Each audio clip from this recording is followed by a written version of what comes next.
নমস্কার, আমি অমৃতা। ঈশান বাংলা খবরে আপনাদের স্বাগত জানাচ্ছি। প্রথমেই সংবাদ শিরোনাম। কৈবর্তরা বাংলাদেশি, আনোয়ারের মন্তব্য প্রত্যাহারের দাবি। নাগরিকত্ব বিলকে এবার সমর্থন করবে অগপ, আশা কৃপার।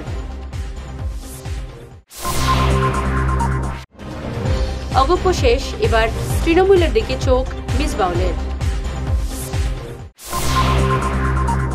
লড়াই শেষ, মারা গেল ধলাইয়ের অগ্নিদগ্ধ যুবক জনি। এবারে বিস্তারিত ঈশান বাংলা খবর। হোজাইর এনআরসি দলটির উপর আক্রমণের পরিপ্রেক্ষিতে হাইলাকান্দির বিধায়ক কৈবর্ত সমাজকে নিয়ে আপত্তিকর মন্তব্য করায় তীব্র প্রতিবাদ জানিয়েছে বরাক উপত্যকা কৈবর্ত সমাজ উন্নয়ন পরিষদ। কাঠিগড়ার ঘটনা নিয়ে কৈবর্তদের বাংলাদেশি বলে মন্তব্য করেছেন হাইলাকান্দির বিধায়ক আনোয়ার হোসেন লস্কর। এই মন্তব্য প্রত্যাহার না করলে কৈবর্ত সমাজ উন্নয়ন পরিষদ বড় আন্দোলন গড়ে তুলবে। পরিষদের সাধারণ সম্পাদক সুজিত নাথ চৌধুরী এক সাংবাদিক সম্মেলন করে এই মন্তব্য করেন। গত পরশুদিন কাঠিগড়াত একটা ঘটনা হয়েছে। কাঠিগড়া গুমরা বাজারের এখানে একটা গাড়ির সঙ্গে একটা সাইকেলের ধাক্কা হয়েছে এবং এই ধাক্কাটা একটা সাধারণ পথ দুর্ঘটনা আসিন। পথ দুর্ঘটনা গাড়ির ভিতরে খেয়ে বা খারা ছিল, হয়তো সাইকেল আরোহীও জানে না। এটা জানা না সত্ত্বে অ্যাক্সিডেন্ট হয়েছে। অ্যাক্সিডেন্ট হওয়ার পরে সাইকেলওয়ালার সঙ্গে একটু ঝগড়াঝাটি হয়েছে, এখানে ড্রাইভারের সঙ্গে ঝগড়া হয়েছে। ঝগড়া হওয়ার পরে জিনিসটা এখানেই শেষ হয়ে গেছে। শেষ হওয়ার পরে তারাও গেছে গিয়া তারার ঘরে, সাইকেলওয়ালাও তার ঘরে গেছে গিয়া। এরপরে এটার মধ্যে নিয়ে একটা রাজনৈতিক রং লাগানোর চেষ্টা হয়েছে। চেষ্টা হওয়ার পরে এটা বৃহত্তরভাবে করছে একজন বিধায়ক। তারপরে এটারে নাম আনোয়ার হোসেন। এরপরে আমরা সাইকেল আরোহীরে থানায়ও অ্যারেস্ট করে সন্দেহ দেওয়া হয়েছে থানারে। হেওয়া বর্তমানে এখন জেলও আছে। থাকা সত্ত্বেও বিধায়কে গিয়া এখানে থানার মধ্যে উস্কানিমূলক বক্তব্য দেয়, কাঠিগড়া গিয়া বক্তব্য দেওয়া হইতেছে যে এখানে বাংলাদেশি শব্দটা আনছে, যে বাংলাদেশিরা এগুলো ঘটনা করছে, কাঠিগড়ার বাংলাদেশিরা। বিধায়করে আমরা একটা প্রশ্ন, কাঠিগড়ার কে বাংলাদেশি তাই চিহ্নিত করতো এটা, এবং বাংলাদেশি এরকম একজন মানুষকে কোয়া এটা উচিত কিনা? একটা বিধায়ক হইয়া তার মুখে বাংলাদেশি শব্দটা আনা। কাঠিগড়া কে বাংলাদেশি? আর কোনো বাংলাদেশি তো এটা ঘটনার প্রশ্ন ওঠে না। একটা সাইকেল আরোহী এবং গাড়ির সঙ্গে একটা ঝগড়া হয়েছে। মিত্রতার ফলে বিজেপি অগপ দু দলেরই লাভ হবে, এই মন্তব্য অসম বিধানসভার উপাধ্যক্ষ কৃপানাথ মালার। তিনি আরও বলেন, অগপ এখন নাগরিকত্ব বিলের সমর্থন করতে পারে। করিমগঞ্জ লোকসভা আসনে তিনি যে প্রার্থী হচ্ছেন তা স্বীকার করে বলেন, বরাকের দুটি আসনে বিজেপি জয়ী হবে। এইটো আমার আগত এলায়েন্স আছিলে, মাজত অলপ গণ্ডগোলের কারণে হয়েছিল, কিন্তু আজি হয়ে গেল। তো ভাল হব, আমার বিজেপির কারণেও ভাল, এজিপির কারণেও ভাল। বাকি বিধায়ক সমর্থন করব না জানো, মানে পাব্লিক সমর্থন করব, পাব্লিক একেলগে আছে। এইটো বেলেগ কথা, এইটো করব না নাই মই নাজানো, কিন্তু আমার এই ইলেকশনত আমার ভাল হব আর বিলতো সমর্থন করব তাকে নেকি। আমার এই ইলেকশনত আমার লাভ বেনিফিট হব। এজিপি বিজেপি মিলি আগত যেনেকৈ খেলিছিলোঁ আমি আকৌ খেলিম আৰু ভাল হ'ব, ভাল ৰিজাল্ট হ'ব। এইটো চাওক, আমি পাৰ্টি কৰোঁ, আমি পাৰ্টি কৰি গৈ আছোঁ। আমি এতিয়া হাইলাকান্দি আমাৰ মিটিং হ'ল, এই কমিটিৰ লগত ময়ো আছিলোঁ। এই আমাৰ হাইকমাণ্ডে বা আমাৰ পাৰ্টি যাক চিলেকশ্যন কৰিব সেইটো বেলেগ কথা। মোৰ নাম আহিছে আৰু বেলেগত নাম আহি আছে। যিয়ে হওক, আমাৰ সেইটো নহয় যে কোন কেণ্ডিডেট হ'ব, আমি কেণ্ডিডেট নাচাওঁ। আমার উদ্দেশ্য হল এইবার আমার মোদী আবার আকৌ আমি মোদীক প্রধানমন্ত্রী বনাম।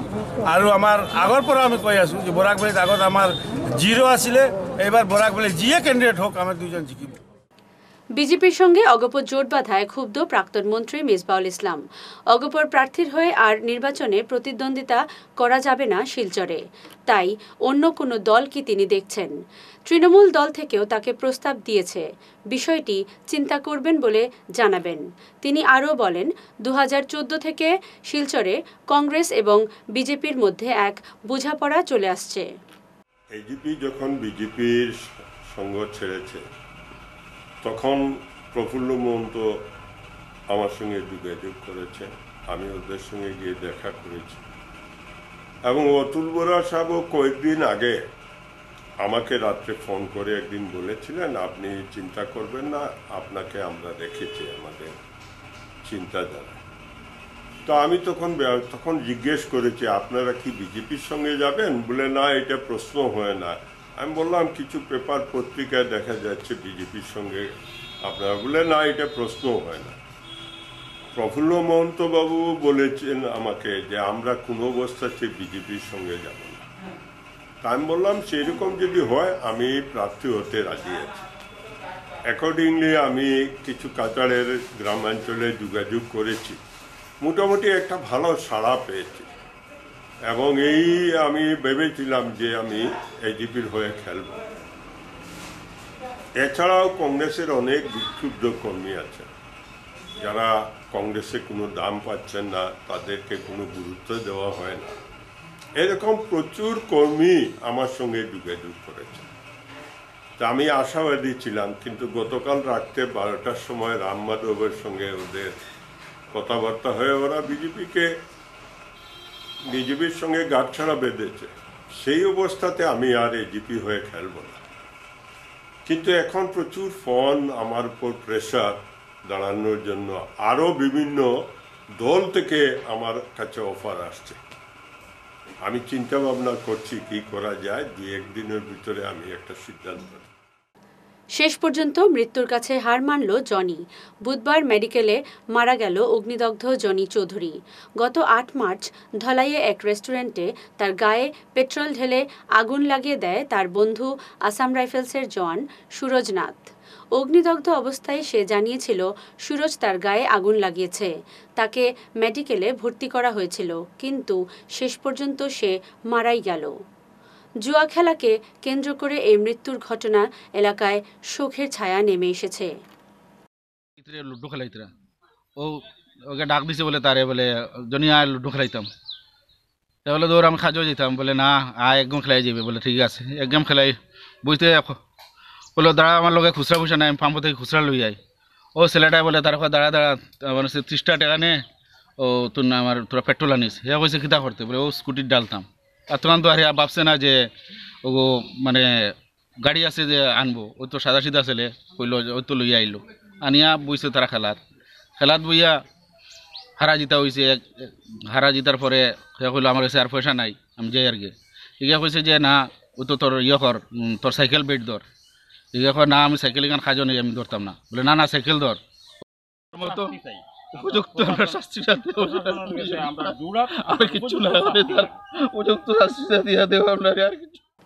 ক্ষমতার লোভী অগপ দল, তাই বিজেপির সঙ্গে ফের জোট বেঁধেছে অগপ। এই মন্তব্য বরখলার প্রাক্তন বিধায়ক রুমিনাথের। তিনি বলেন বিজেপি ছাড়া অগপ চলতে পারবে না। গৌতম রায়ের প্রসঙ্গে রুমির মন্তব্য, রায়, দাস, পাল যেই বিজেপির প্রার্থী হন না কেন সুস্মিতার জয় নিশ্চিত। বিজেপি এজিপি বহুত দিন থেকে সিট টানাটানি চলে এবং সিটিজেনশিপ অ্যামেন্ডমেন্ট বিলের উপরে তারা ছাড়ছে, কিন্তু এজিপি সবসময় ক্ষমতার লোভে তারা জানে কোনোদিনই একলা তারা এজিপি কোনো কিছু করতে পারতো না। যার দরুন আবার অ্যালায়েন্স হয়েছে, অ্যালায়েন্স হইলেও এজিপি কোনোদিনই বিজেপি ছাড়া পারে না। যার দরুন তারা অ্যালায়েন্সটা যদিও মাঝে হয়েছে বাঙ্গন, এটা তো মুখে মাত্র, তারা হানিমুনটা জায়গাতে রয়েছে আর এটা কন্টিনিউশন চলে। এনি রায় হোক, দাস হোক, নাথ হোক, ইট ডাজেন্ট ফ্যাক্টর, কারণ মানুষে বুঝছে যে আজকে দিনের কি অবস্থা। মিস্টার রায়রে ভোট দিলেও আজকে দিনের যে অবস্থা হইব, আমরা বুড়ে দিনও বলা, আমরা সুস্মিতা দেবরে লিয়ে আবার জিতমু, আমরা বুড়ে দিনটা ঘুরিয়ে দিলে আরও ভালো হয়। আমি জানি না, আমরা তো শুনছি হিমন্ত বিশ্ব শর্মারও লুইস বার্জার কেলেঙ্কারি আছে, এগুলো লাগে সিবিআই আছে, এনকোয়ারি করবো, কিতা করবো। আমি মনে করি যে আম জনতা এখনও সময় আছে, যত দিন যাক মানুষ এমনিও বুঝবো, কিন্তু কংগ্রেসের পক্ষে 100% আমরা এবার জিতমিতে। আমরা তো উনার কাছে রাজা থাকলে আমরা কাছে সর্বভারতীয় সভানেত্রী রানী আছে আমরা কাছে। গ্রাম উন্নয়ন বিভাগের নিযুক্তি কেলেঙ্কারিতে সিবিআই তদন্ত চাইল শিলচর জেলা কংগ্রেস। বুধবার জেলা কংগ্রেস সভাপতি প্রদীপ দের নেতৃত্বে এক প্রতিনিধি দল কাছাড়ের জেলা শাসক লায়া মাদ্দুরীর সঙ্গে দেখা করেন।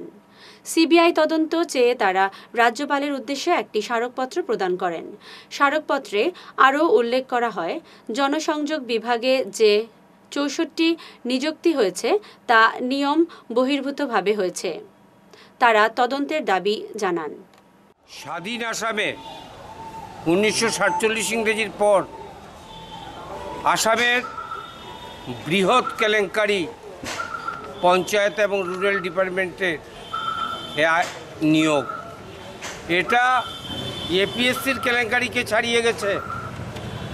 ইন্টারভিউ হয়েছে, তারপরের দিন সমস্ত পেপার দেখা শেষ, তারপরের দিন অ্যাপয়েন্টমেন্ট। কত সময় এত হাজার ক্যান্ডিডেটের পেপার দেখা হলো। আর নির্বাচন যারা চাকুরি পেয়েছে দেখা যায় শাসক দলের মন্ত্রী বিধায়ক তাদের ঘনিষ্ঠ আত্মীয়রা। ওরা তো সবসময় পরিবারতন্ত্র বলে, ওদের পরিবারতন্ত্র কি ওরা নিজেরা দেখুক। আমরা আজকে গভর্নরের কাছে সিবিআই এনকোয়ারির জন্য এর বিরুদ্ধে দিয়েছি, এই নিয়োগগুলো বাতিল করা হোক তার দাবিতে, এবং সিবিআই এনকোয়ারি হোক। এটার আমাদের প্রথম পদক্ষেপ। এটাতে যদি কোনো আমরা প্রশাসন থেকে, গভর্নর থেকে কোনো আশ্বাস না পাই, শিলচর জেলা কংগ্রেসে নিয়ে আগামী দিনে আরও বৃহত্তরভাবে গণতান্ত্রিক আন্দোলনের পথে পা বাড়াতে বাধ্য হবে। জেলা কংগ্রেসের পক্ষ থেকে, শিলচর জেলা কংগ্রেসের পক্ষ থেকে আজকে একটা মেমোরেন্ডাম সাবমিট করছি to the governor of Assam for the deputy commissioner. এটার বিষয়বস্তু যেটা আজকে কয়েকদিন আগে যে ইলিগালি, ইলজিক্যালি অ্যান্ড আনজাস্টিফাইড ওয়েতে অ্যাপয়েন্টমেন্ট হয়েছে পিএনআরডি ডিপার্টমেন্টে এবং ডিআইপিআরওতে, এটা নবকুমার দুলে মিনিস্টার, এবং দেখা গেছে এইগুলো অ্যাপয়েন্টমেন্টেতে মিনিস্টারের আত্মীয় স্বজন এবং অন্যান্য বিজেপি এমএলএরা বা বিজেপি নেতৃবৃন্দের নেতৃবর্গের আত্মীয় স্বজনরাই এইটাতে অ্যাপয়েন্টমেন্ট পাইছে, এবং কোনো রকম নিয়ম নীতি না মানিয়া সেই অ্যাপয়েন্টমেন্টগুলো দেওয়া হয়েছে। সেইটা আমরা গুরুতরভাবে সেইটার আপত্তি জানাইতেছি। করিমগঞ্জে তথ্য সম্প্রচার বিভাগে বরাকের বাইরে থেকে নিযুক্তি দেওয়ার তীব্র প্রতিবাদ জানালেন করিমগঞ্জের বিধায়ক কমলাক্ষ দে পুরকায়স্থ। তিনি জেলাশাসকের মাধ্যমে আসামের রাজ্যপালের কাছে পাঠানো এক স্মারকপত্রে বলেন, এই বিভাগে বরাকের বাইরে থেকে প্রার্থীরা নিযুক্তি পেয়েছেন। বরাকে যোগ্য প্রার্থী থাকা সত্ত্বেও এভাবে ব্রহ্মপুত্র উপত্যকা থেকে নিযুক্তির বিষয়ে তিনি রাজ্যপালের দৃষ্টি আকর্ষণ করে অবিলম্বে এ ধরনের নিয়োগ বন্ধের দাবি জানান। নির্বাচনী আচরণবিধি লাগু হওয়ার 4 দিন অতিক্রান্ত, এখনও শাসক দলের পতাকা এবং বিজ্ঞাপনের ব্যানার সরকারি কার্যালয়গুলিতে ঝলঝল করছে। এগুলো এখনও সরানোর কোনো ব্যবস্থা গ্রহণ করছে না স্থানীয় প্রশাসন। এ নিয়ে তীব্র প্রতিক্রিয়া সৃষ্টি হয়েছে শহর জুড়ে। ক্ষুব্ধ কংগ্রেস। জেলা কংগ্রেস সভাপতি প্রদীপ দে ক্ষোভ প্রকাশ করে বলেন, ইলেকশন যেটা সংসদ নির্বাচন সেটার ঘোষণা করা হয়েছে এবং নির্বাচনী আচরণবিধিও লাগু হয়েছে, মডেল কোড অফ কন্ডাক্ট, এবং সেটা গত রবিবার বিকাল 5টা থেকে লাগু হয়েছে। কিন্তু আশ্চর্যের ব্যাপার, এখন পর্যন্ত আমরা দেখছি এখনও অনেক জায়গায় সরকারি অফিসে বা পুলিশ প্যারেড গ্রাউন্ডে বা আরও অন্যান্য বিভিন্ন জায়গায় বিজেপির প্রচারের ফ্ল্যাগ বা অন্যান্য ধরনের ফেস্টুন বা অনেক ফ্ল্যাক্স এগুলো রয়েছে। আমরা আশা করি প্রশাসন এগুলোর উপরে নজর দেবে এবং বিহিত ব্যবস্থা নেবে, নাহলে এগুলো একটা বিরূপ প্রতিক্রিয়ার সৃষ্টি হবে এবং মডেল কোড অফ কন্ডাক্ট যেটা সেটা লঙ্ঘন করা হচ্ছে বলে আমরা মনে করি, এবং প্রশাসন সে ব্যাপারে নীরব কেন সেটাও আমরা বুঝতে পারছি না। করিমগঞ্জে সাইকেল চুরির হিড়িক পড়েছে। গত কয়েকদিনে শহরে বেশ কিছু সাইকেল চুরি হয়েছে। এ নিয়ে উদ্বিগ্ন সাধারণ মানুষ। পুলিশকে এ বিষয়ে আরও সক্রিয় হওয়ার আহ্বান জানানো হয়। সিভিল হাসপাতালের সামনে এক সাইকেল চোরকে উত্তম মাধ্যম দিল জনতা। সাইকেল বাইক চুরি করে আমরা হসপিটালের একদম বদনাম হইতে সীমার বাইরে গেছি গিয়া। ইয়ার পরে আমার নিলুয়া কইলে চুর আমাইছে বলে খানো আমার দেখাই দিয়ে দৌড়িলি আমার দেখাই দিছে সাইকেল আইয়া হেজান লাগাইছে, একটা চাবি বার করিয়া বলে খুব বুদ্ধার। আর আমি ওটাতেই কইলাম আমি গেটের মুখে যাই গিয়া, সুব্রতারে ফোন করিয়া কইলাম ক্যামেরা অন করাইন, দেবশিতারে বয়াই ইয়া রাখই ক্যামেরা, চুর এগু চুরি করে। ওলা করতে করতে হে যখন খুলতে পারছে না, পরে থেকে উঠাইয়া রওনা দিলেছে। আমি গেটের মুখে হে আর বুঝেন না কি আমার ধরাবার লাগি মানুষ খাড়া আছে। এরপরে সাইকেলে আর দরিয়া কইছি, ভাই তোর নি সাইকেল কয় না তে খানো নিতে কয় না কইতে তো সারা থেকে মানুষ সবে নেট আসিল, সবে আইয়া বেরিয়েছে। এনআরসি দলের ওপর আক্রমণের ঘটনার পরিপ্রেক্ষিতে সোশ্যাল মিডিয়া যেভাবে সাম্প্রদায়িকতা ছড়াচ্ছে তা তীব্র প্রতিবাদ জানিয়েছে পশ্চিম কাঠিগড়ার সুশীল সমাজ। তারা এক প্রতিবাদে ঘুমরা থানা ঘেরাও করেন। তারা বলেন, বরাক টক নামের এক ওয়েবসাইটে ঘটনার সাম্প্রদায়িক রং দেওয়ার চেষ্টা করা হচ্ছে। হাইলাকান্দি বিধায়ক উত্তেজক কথা বলে সাম্প্রদায়িক সম্প্রীতি নষ্ট করার চেষ্টা করছেন বলে মন্তব্য করেন বিজেপির নেতা সুব্রত চক্রবর্তী, কংগ্রেস নেতা কনকনাথ প্রমুখ।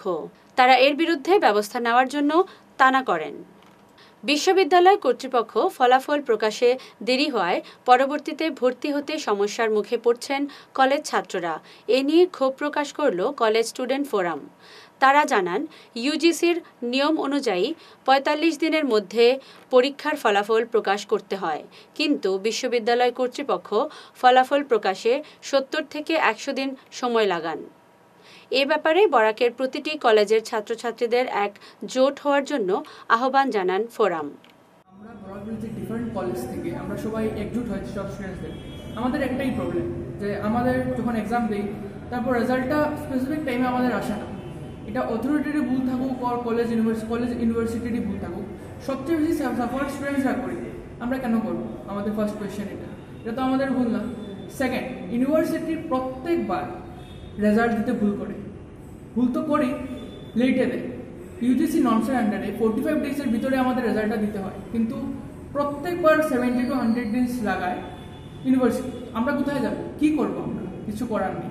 সো আমরা বরাকলির যত কলেজেস আছে, হাইলাকান্দি, শিলচর, করিমগঞ্জ, আমরা সব স্টুডেন্টরা একজুট হয়ে আমরা ডিসিশন নিয়েছি আমরা সব কলেজে যাব, সব কলেজের প্রিন্সিপালদের আমরা মেমোরেন্ডাম দেবো। যদি ইউনিভার্সিটি কোনো অ্যাকশন না নেন তাহলে আমরা প্রটেস্ট করতে ইউনিভার্সিটি যেতে বাধ্য হব। এটাই আমাদের দাবি। আর আমরা সব স্টুডেন্টসরা মিলে আমরা অন্যদের ডিফারেন্ট কলেজের স্টুডেন্টদেরকে বলতেও চাই যে আমাদের এই প্রতিবাদে আমাদের সঙ্গে আসুন, এসে আমাদের এই যুদ্ধই বলবো। কেন এই স্টুডেন্টসদের সঙ্গে অত্যাচার হচ্ছে? কেন ইউনিভার্সিটি প্রত্যেকবার রেজাল্ট দিতে লেট করে আর আমরা ভালো ইউনিভার্সিটিতে অ্যাপ্লাই করতে পারি না। তো আলটিমেটলি আমাদের ফিউচার নিয়ে খেলা হচ্ছে। সো আমরা এটাই চাইবো যেন সবাই আসুক আমাদের সাথে। আমরা ইউনিভার্সিটির এগেনস্টে যদি ওরা নর্মস না মেনে এরকম লেট করে তাহলে আমরা প্রোটেস্ট যেন করতে পারি। শহরে উচ্ছেদ সমানতালে চলছে। জানিগঞ্জ, সেন্ট্রাল রোড, সদরঘাট সহ বিভিন্ন জায়গার এদিন চলল উচ্ছেদ। দখলমুক্ত করা হয় ফুটপাত। এই অভিযানের নেতৃত্বে ছিল জেলা প্রশাসন। পড়াটাপট্টির ড্রেন নিয়ে টানাওপড়েন চলছে স্থানীয় ব্যবসায়ী ও বাসিন্দাদের মধ্যে। বাসিন্দারা জানান, ব্যবসায়ীদের জন্য ড্রেনের এই দুরবস্থা হয়েছে। সবসময় ড্রেন ভর্তি থাকে। এদিকে ব্যবসায়ীরা এর জন্য পুরোভাবে দায়ী করে বলেন, এই ড্রেন দীর্ঘদিন থেকে পরিষ্কার হচ্ছে না। তারা কিছুই ড্রেনে ফেলেন না বলে জানান, যদিও বাসিন্দারা অন্য কথা বলছেন। আমরা সাইডে যেটা ভাঙ্গা হয়েছে, এই পিছের দিকে ভাঙ্গা হন না কেন? আরও তো ওদিকে পিছের দিকে রয়েছে, ওইটা ভাঙ্গা হন না কেন? না এটা মিউনিসিপ্যালিটির জায়গা পড়ছে না, মিউনিসিপ্যালিটির জায়গা পড়ছে না যদি করো কমপ্লিট মেপার নিয়ে দেখলাম মিউনিসিপ্যালিটির জায়গা পড়ছে না। ওদিকে তো মিউনিসিপ্যালিটি পড়ছে, পুরো রোডটা তো মিউনিসিপ্যালিটি। কোর্ট কম্পাউন্ড মানে এই যে এরকম মিউনিসিপ্যালিটি এরিয়া পড়ছে না কিতা? যদি আমরা রং হইয়া থাকে তো ঠিক আছে, আমি আপনারা ডিমান্ড হয়েছে তো ভাঙা? হ্যাঁ হয়েছে তো ভাঙতো। বছর ধরে দোকানদারি করেছি, কিন্তু ওরা আমার পিছনের বাসায় এরা একটা ড্রেন নিয়ে একটা সমস্যা করেছে। ওরা ড্রেনের জাম, ওরা ঘরে ড্রেনের জল ঢুকছে, তার জন্য আমার দোকানে আমার কারখানার পিছনের চালটা ভেঙে দিয়েছে। এটা সমস্যা হলো এই ড্রেন নয়, আমার দোকানের পিছনে ড্রেন নয়। সমস্যাটা হলো সামনের যে বড় ড্রেনটা আছে ওটা নিয়ে সমস্যা। আমি মিউনিসিপ্যালিটিতে কতবার বলেছি, কতবার নোটিশও দিয়েছি, কিন্তু কোনো কাজ হয়নি, কোনো পাত্তাই দেয়নি আমাকে। খালি দুটো লেবার পাঠিয়ে খালি ওই সামনের ড্রেনের সমস্যাটাকে সমস্যাটা এটা আপনার ইউনিয়ন অফিসের ড্রেন বানানোর পরে একবারও পরিষ্কার করা হয়নি। মহামৃত্যুঞ্জয় ও মহারুদ্রযজ্ঞের মাধ্যমে পানি ভরায় দ্বারোদ্ঘাটন হল শ্রী শ্রী শিব গোরক্ষ মন্দিরের। এই উদ্বোধন করেন ওড়িশা গোরক্ষ মহন্ত মঠের মহন্ত শিবনাথজি মহারাজ। তিনি এই মন্দিরের মূল প্রতিষ্ঠাতা। তিনি বলেন, বরাকে এ ধরনের দুটি মন্দির হচ্ছে, তবে এই মন্দিরটি প্রথমে নির্মিত হল। মন্দিরে শিবলিঙ্গ স্থাপন ও যোগীরাজ গোরক্ষনাথের একটি মূর্তি স্থাপন করা হয়।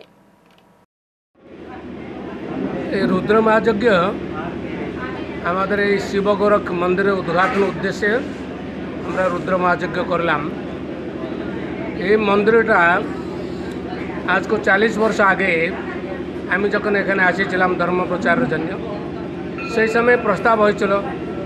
আমাদের এখানে পুরানা শিষ্যরা ছিলেন, সুধাংশুবাবু, সামন্তবাবু, অন্যান্য শিষ্যরা ছিলেন। এই তারা পয়সা পয়সা কলেকশন করে জায়গা খরিদি করলো, তারপরে এখন মন্দিরটা নির্মাণ হয়ে গেল। আজ মন্দির প্রতিষ্ঠা হলো, মূর্তি প্রতিষ্ঠা হলো, গোরখনাথ মূর্তি আর শিবলিঙ্গ।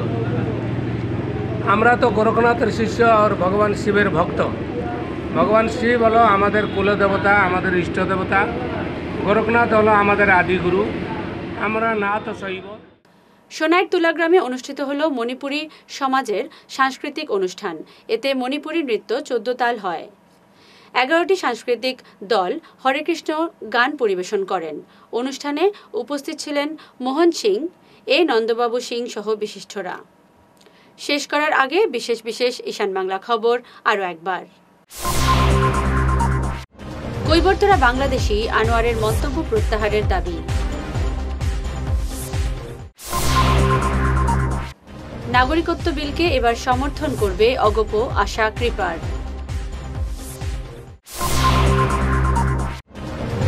অগপ শেষ, এবার তৃণমূলের দিকে চোখ মিসবাউলের। লড়াই শেষ, মারা গেল ধলাইয়ের অগ্নিদগ্ধ যুবক জনি। এখনকার মতো ঈশান বাংলা খবর এ পর্যন্তই। নমস্কার।